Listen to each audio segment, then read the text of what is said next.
911, state your emergency. Hello? Hello, can you hear me? Go ahead. Hi, I'm Gary Ettinger. I cut my leg off. I lost my leg in a logging accident back on February 15th, 2007. I have a hard time remembering my anniversary, but I remember that date clearly. I was working just out here east of Phillips, about 20 miles out of town. Extremely cold. It was 40 below when I woke up that morning. Oh, God, it hurts. You cut your leg with the saw? No, a tree severed it right off. I was following a tree. This tree kicked back off the stump, and as my leg was just clearing another stump of the tree I had just cut before, that big tree chased me down, and when it came down right on the very edge of that stump. My leg was laying right over the top of it, and it sheared it right off. I'm going to bleed to death. They don't hurry. Okay, we've got them in order as quick as we can go. They can't get here fast enough, man. The end of my stump, there was a stream of blood about the size of a pencil arcing down into the snow.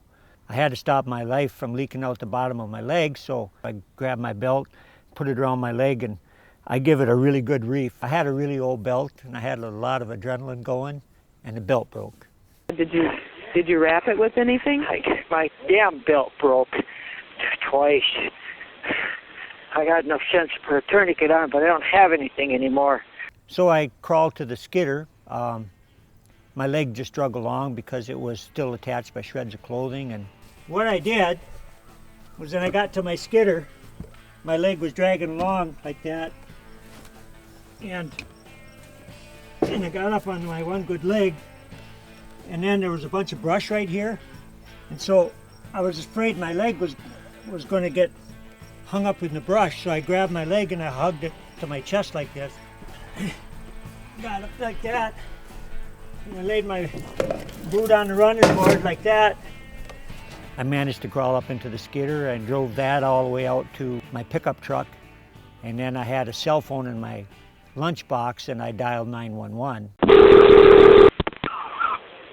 911, state your emergency. Hello, can you hear me? Go ahead. Hi, I'm Gary Ettinger. I cut my leg off. I need help. Okay, where are you at? I'm on Bill Heine's land out in Emery. Off of 130, off of Shawmigan Drive. I don't know if I get bad reception, I might lose you. Okay, no, we have a really good connection right now, so just stay on the line with me, Gary. You know, this is a place where the cell phone had never worked before. And in fact, the next winter I'd probably try 24 times to call out from that job, and I never could. But that day it worked. Is your truck or anything on the roadway? I'm trying to drive out now. You're driving right now? Real slow. Okay, pull over to the side of the road. I ain't pulling over. I'm getting out of here. Just 1 second. I don't have a second. Oh, I'm going to lose my leg. God, you know how hard it is to walk without a leg? If I don't make it, tell my wife and family I love them. Okay. I'm sorry. Well, Tell them I'm so sorry. A deputy come racing out from Phillips, and I saw the squad coming. You know, it's like a 10-foot high tornado coming at you. And the ambulance was right behind them, and I drove 5 miles to catch them. And luckily that I did, because everybody said had I waited for help, you know, I never would have made it. This thing is a pretty good outfit. I got really lucky and found a guy down in Wausau, Walkabout Orthotics and Prosthetics, and he really did a really nice job for me. I can do things that most amputees can't do, you know, and the reason is because I'm logging, because this makes me so strong and just keeps me in really good shape. I like logging, and I never ever considered doing something else. I mean, while I was laying in the hospital bed, I was planning on how to go get that tree that got me.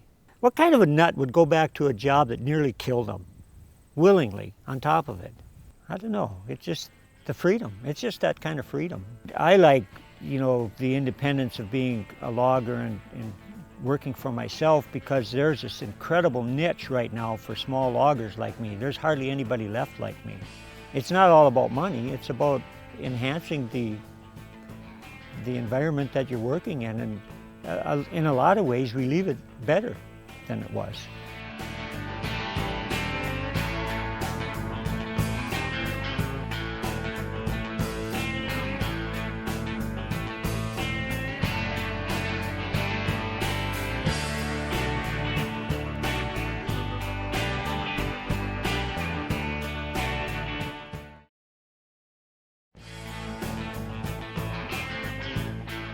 The EPA is now issuing 750 new regulations that will cripple industry in America. The loggers of Wisconsin are facing new laws that are being issued by not Congress but the EPA. Regulatory bureaucrats are issuing regulations such as Boiler Mac, which will shut down many of the paper mills in Wisconsin. If the mills would close in Wisconsin, that would be devastating to the state. Not only, we're not just talking to people who work in the mills, then we're looking at all the loggers who cut the trees, we're looking at all the truckers who haul it down there, we're looking at all the landowners who are getting an income off of this, who are helping to pay their taxes with this money. You got all the businesses selling supplies, fuel. It'd be hard to imagine. Northern Wisconsin and the Upper Peninsula was built on the logging industry. Most of the communities are logging oriented. They've had small sawmills, large sawmills, paper companies. We've lost quite a few paper companies due to the EPA regulations. The last paper and pulp mill built in the United States was built in 1985 in Quinnipiac, Michigan. Brokaw is one of those cities that's already out of business. It's a small community, a very clean community. Wisconsin River runs through Brokaw. That mill is gone. It's gone because regulation is putting it out of business. The products that are made here in northern Wisconsin, they get shipped all over the world. With the regulations that the EPA is putting on all of us, there is no way to manage the forest properly to utilize all of those products. I think there's more emotion based decisions from the environmental community than actual science. They just do not believe that harvesting trees is a positive thing.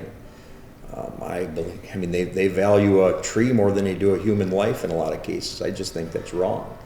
We have the data and the science and the ability to harvest timber renewably and effectively and provide resources for our country. If the EPA gets their way any further, there is no way that our forests are going to exist. We won't be able to make a living in the place that we call home and the place that we so adamantly protect with the management and the things that we do here.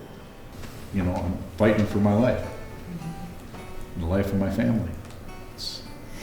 If the environmental community was intellectually honest,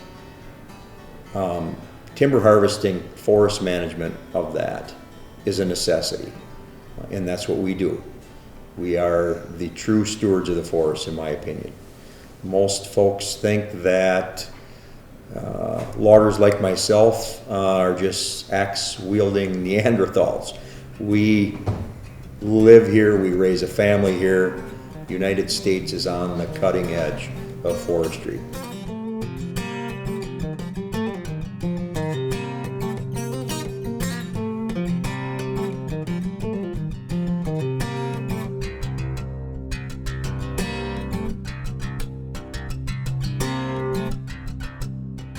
My name is Dennis Shenik. Through living my life the way my beliefs take me, I have been awarded the Forest Resource Association Forestry Activist of the Year. And I've also been awarded a Global Forestry Activist of the Year also. The award comes from Finland, and I am the first American ever to win this award. Ponzi USA actually submitted me to this because they recognize the work I do, because a lot of the work I do, I ask them to help me with machines with. By managing our forest correctly, which is what I believe what we do, we are enhancing our global economy. We are enhancing our global environment. The people in Washington who are far removed from what we do don't have a clue the extent we do to save our environment, but yet are too happy to put unnecessary and uncommon sense regulations to work. I would love to go down to the rainforest and take those loggers by the throat and tell them, listen, do you understand what you're doing here? You are destroying the planet, because that rainforest is a different ecology than what we have here. We understand that. I wish they would. But for some reason, the EPA doesn't want to recognize that. They want to concentrate their efforts on over-regulating us when we're already doing the right job. My mission in life is to be an environmentalist. I'm a logger. I want to save the planet. I don't know if people understand what managing forests really means. To me, it means a young, healthy, vibrant forest where you've got a progression of trees growing.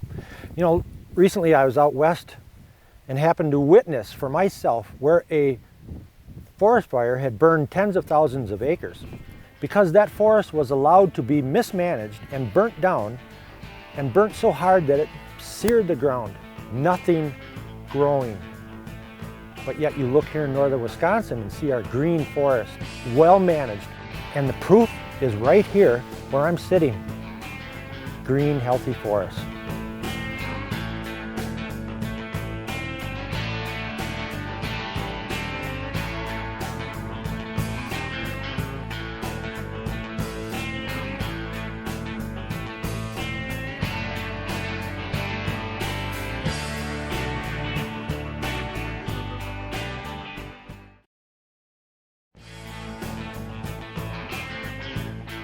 I've been labeled a tree-hugging logger. Can you believe that? I just happen to be a logger who understands what we can and cannot do on the land. Just because something costs a few dollars more for us to do a better job in the environment, you know, that's not a reason not to do it. Currently in Wisconsin, trees are growing faster than we're harvesting them. You know, we're gaining cords in Wisconsin every year. It's not like we're going to run out of trees here by a long stretch of the imagination. Logging deserved a bad name a long time ago. You know, the first time they came through Wisconsin, they butchered the whole works off. I mean, they didn't save anything and cut every decent pine tree there was. Of course we need some regulation. I don't want it back to the way it was at the turn of the century when this land was absolutely decimated. But look, it's kind of healed itself also. When it comes to the Congress and the Senate in the United States, and as far as that goes, the states too, you have these people that have doctor's degrees in different phases of the environment. A doctor's degree should be respected because they spent a lot of time, but they have no experience. And education only gives you the tools to learn your job. People think that they're doing the right thing because they've studied in a book how an animal's supposed to be, and when they brought the timber wolves in, all the studies and everything that people had, and of course then the government jumps on and passes rules and regulations that if a timber wolf comes on your job, you got to get out of there because they have to have this certain environment and no people. And now that 30, 40 years went by, we find out that the timber wolves, they mingle right in with us. If you care about your grandchildren, who would be more concerned about a good, healthy forest than a man that makes his living and he wants his grandchildren to do the same thing? Okay, I went to visit my grandson, and he lives in southern Wisconsin, and we went down there, and he just started kindergarten, been in for a while, and when we got down there, he comes and asks me, do you cut trees down, Grandpa? And I says, well, yes, I do. Oh, he says, that's bad, Grandpa. And it really concerns me that in our public schools, we even have people teaching things that possibly could be wrong and really hurt our renewable resources. If these regulations go through, I feel that we will be losing our logging industry. It'll be going to South America, China. If it's already there, but we're still able to compete with the tightening of the EPA regulations, clean air. It's just putting us in a competitive disadvantage. We've got a communist country that is making us a laughing stock. If you kill the logging industry here in the Lake States region, people still need wood products. They still need paper. Where are they going to get it? China, Russia, South America, where there is no EPA regulations. What happens to the environment then? The loggers are the true environmentalists. Our foe that claims to be the environmentalist are interested in one thing: control of the wealth. What's the wealth? The wealth is the natural resources. The beauty of trees is that you don't really have to do anything to grow more trees. At least in Wisconsin, all you have to do is harvest them where you don't just wreck the soil, be careful that you're not ruining the water, and in 50, 60 years, you've got another crop to harvest. By logging, you make the forest healthier in a lot of different ways, and it depends on what kind of trees you're cutting here. But now today we're cutting aspen. When you cut an aspen tree off, it regrows by sprouting from the roots. And if you don't clear cut aspen, if you leave one here and one there, all those nutrients go to those trees that are still living, and you get no resprouting, you get no regeneration of the forest, okay? Now that's just aspen. In a hardwood stand, you would go in there and you'd want to select cut it. Now the first time you go in, you're after the junk trees. You're after some of the diseased trees, and you take them out. When you take that out, now you've got all this other nutrition going into these nicer trees, the healthiest ones, that are going to grow faster and get to maturity quicker. And if you're doing that right, you're also opening up the forest where the young saplings from seed are going to start resprouting. It's full of popple trees. And I went in there and I snipped them all off and got them out of there without wrecking those. And then over here, all these small white pine. I took out the popple, and now these white pine are going to be able to grow. They'll get enough sunlight and they'll grow up and become mature trees. One of the tricks that we've just learned in probably the past 15 or 20 years is to leave habitat trees. Now I just said to take out all the junk trees. Well, in fact, now we leave some trees that are den trees. If you can leave 1 or 2 per acre, and someplace for the squirrels to crawl into, or a coon, or a big old horned owl to get in and make a nest, those are good things. We are the true environmentalists. We provide healthy forests, clean air, clean water, raising our children in rural America. I think all of those things are all intertwined. If in your regulations you want to kill this industry and shove these jobs to China, then I challenge you to go live and breathe that air and drink that water. Because I don't think you're going to like it. But I can invite you to northern Wisconsin and live with me here in some of the most pristine areas there are. I look at it as a garden because people can always visualize a garden better than they can a forest, because that grows every year, and a managed forest will always grow healthier, faster, more renewable, because you get all the undesirable things that hurt the trees. I had people try to talk me into going on to disability, make sure I signed up right away, and it made me mad. I mean, I was going back to work. I like this job. It's a great job. I was married 3.5 months when I got drafted. My son was born while I was in Vietnam. And I'm willing to fight some more for this country. I can't stop now. If the EPA has their way, we're going to lose the lifeblood of our industry. And we'll have to learn to live without it.